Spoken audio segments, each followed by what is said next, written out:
being what you are.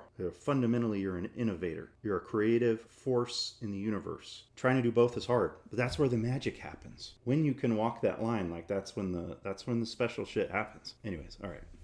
And we are ready to roll. I'm shifting my schedule around quite a bit, my work schedule. Shifting the amount of time I was giving to mentorship so I could focus more on the indie game and just getting out other projects and stuff. So I'm doing less. I am still doing mentorships, but I'm just doing them differently. I'm no longer doing a month-to-month approach. Just people are really serious, like 6 months to a year. But that means I'm freed up right during this little time block. We had meetings for the indie game, the main indie game, which I will be sharing sometime soon with more info about. Some of you guys know about it. We're moving those meetings to the evening. So now I have this little nice chunk of time that feels perfect for streaming from 12 to 2. First hour, I'll be working on dino horror stuff. Second hour is going to be more like an assignment, sort of an intro or truncated version of what you'd get in my workshops or my mentorship. Basically like a teaching classroom type exercise. And what we've been doing last couple days is exploring this idea of a Ice Age themed horror game, very much inspired by Back 4 Blood and Left 4 Dead, just big fans of those games on the Turtle Rock team. And they had a level in they did like 2 expansions for Back 4 Blood, 2 DLC packs. And one of them, there was like a battle inside of a museum and it was so sick. So I'm basically just ripping off that idea, but taking the Brea tar pits in Los Angeles. The idea is some kind of parasite or virus or alien entity curse. I don't know what it is. I'm not worrying too much about what it is. Some force has gotten out into the tar pits area. That's the ground zero. Gets down into the pits, the bone pits, and begins to animate those creatures. They begin to emerge from the earth and terrorize the surrounding area. So all the monsters are derived from fossils, and they're these like mashup monsters. And I'll show you guys. That should be a damn game. That'd be so fun. Anyways, first one we did was exploring a caster class. First thing we did was talk about different enemy class types, some classic enemy class types. There are 5 to 7 classes that I usually will start off with when exploring enemy types. It's not that you have to have them all, but they just kind of work as a starting point. There's a grunt, a ranged attack enemy, like a special unit, called a special unit. A lot of times I'm thinking that is like a shock troop, a mounted creature, like a knight. It's the difference in Warcraft between a foot soldier and a knight, or like a orc grunt and a wolf rider. That's the idea. So something that's a little faster and hits harder. Then a caster, a tank, a sub boss, and an overlord, or like a main boss. Those are the 7 we'll be exploring. So the first day they chose the caster. So I was looking at Terratorns, this prehistoric vulture, and we were looking at horse skulls, and that's basically what I got from here was combining Terratorn skull with a horse skull. And it basically ends up looking like a Skeksis, but I kind of like that. We were talking about the Changer of Ways from Warhammer, and it's all about mutations, so it seemed like a fun theme to play with. As the caster was a little more humanoid, brought in some of the vulture, Changer of Ways kind of a thing, but mashed together with a bunch of different skeletons. And it would have an ability to cast or summon a swarm, a big swarm. That's what we did that day, but I'm not going to really push them much further beyond this because that's what the workshop is for. We explore things more completely, but this is just to kind of share how things go down. Second day, I just ended up drawing the whole time. I only did this guy. I just started. I just got like hyper focused on the dino horror thing. Third day, we worked on a tank, and this is actually not my favorite tank. Something about the bonehead, it's like too doofy, like not badass enough. Usually I would take this and then I'd do the lateral exploration thing where I'd duplicate it out multiple times, and I'd probably try a bunch of different heads, try on some armor types and some different arms, maybe a cool tail. We talked about glyptodonts, mammoth tusks. That's probably what I would do in terms of taking this guy to the next level. Maybe we'll do that in the workshop. For now, we're going to move on to a new class. We'll decide that in hour 2 when we get to 1 o'clock. Whoever's here in the stream can help me hone in on what class we're going to explore today. For now, I'm going to do the dino horror thing, and I need some skulls to work with. So let's look up dinosaur skulls. That's where I start with this. It's like just the most fun and direct way to get into this. High res fossils. Oh, that's cool. That's pretty good. Dude, I don't want to edit. Shut up, Adobe.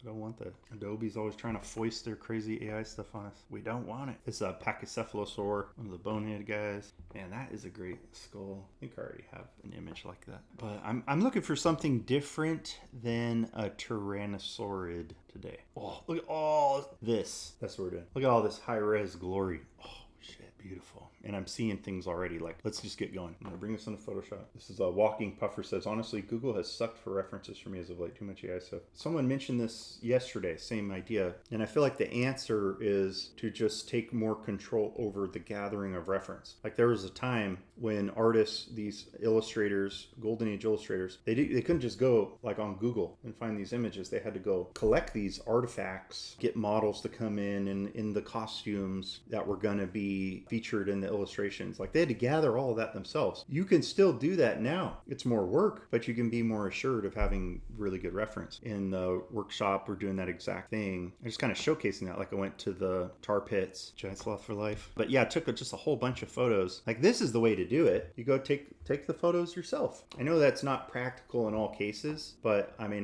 that's what I would recommend people do. And gather the images for yourself. You know, to go draw on location, to make physical art, to draw with a pencil, to paint with paint, you know, to sculpt with clay. Just really make art. Like, humans have been making art for over 100,000 years of different kinds and different levels. You know, humans have been making art for a super long time, and none of this AI is going to fucking stop us. Anyhow, okay, cool. So let's see here. What I see here, I just want to point out, maybe this would be kind of interesting to some of you guys, as I talk about this idea of designing from abstraction a lot, and maybe that's kind of an abstract statement. I would just kind of walk what's going on in my mind. Like, when I'm looking at this, I'm seeing some things like possibilities. I'm seeing like a skull. You know, I see a potential for a skull right here, something that could go right there. I see potential for one right here. Maybe that's like an eye socket, you know? Is like a really good spot for it. You know, do something like that. Seeing all these little possibilities. Here I could turn these into teeth. Human teeth. Or I could play with them. Oh, that's a crazy idea. I should try that. Or like Tyrannosaurus teeth. Like, literally go grab Tyrannosaurus teeth from photos. They're kind of knife shaped. That might be interesting. You know, horns from ceratopsians or like Dracorex, these bonehead type dinosaurs. There's couple of them that have these spikes at the back. So I could do something like that back here.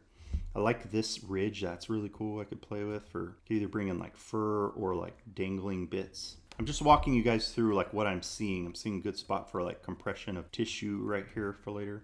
Another good spot for human teeth.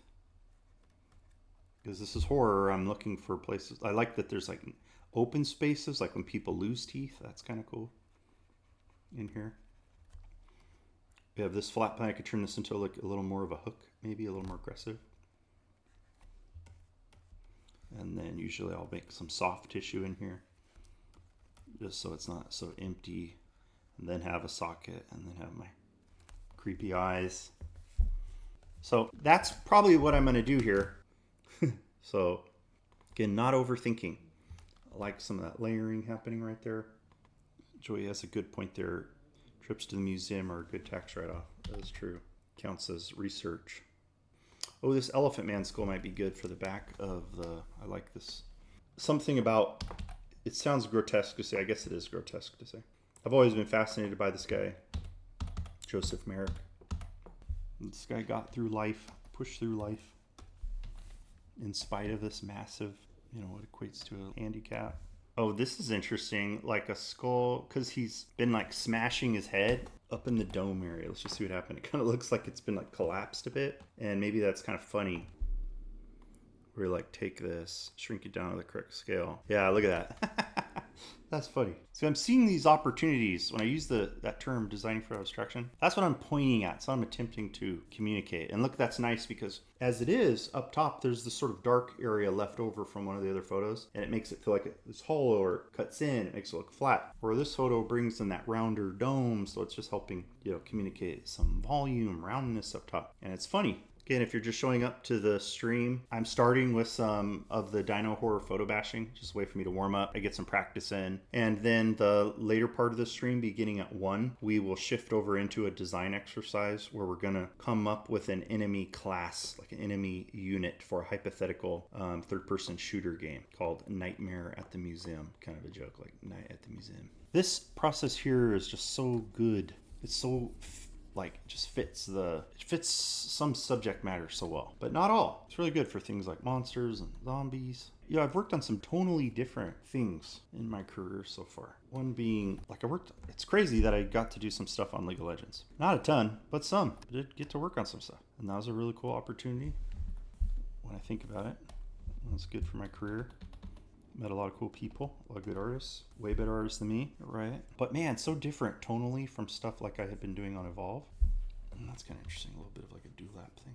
And you couldn't do what I'm doing here on Zoe or something, right? There's just no place for it. This designing from abstraction stuff, if the brief is design a little girl, playful, little magical little girl, there's just literally no place. I can't really see an easy place to use these techniques. However, if the brief is design a alien body horror, design a zombie monstrosity, design a necromancer bone construct, a golem, a deep sea shipwreck construct. Like there's all kinds of ways you could use these techniques, but they're not for everything. I'll cut into an area like that to tell the viewer about the angle of the eye. So I have this circle. If I cut in this way, it's like more straight on. If I cut in this way, it's going to help me communicate that he's maybe looking more forward. If I cut in this way, maybe he's looking backwards like a chameleon or something. I'm going to lay in an eye just for now, even if it's not. It just makes a difference. Look at that.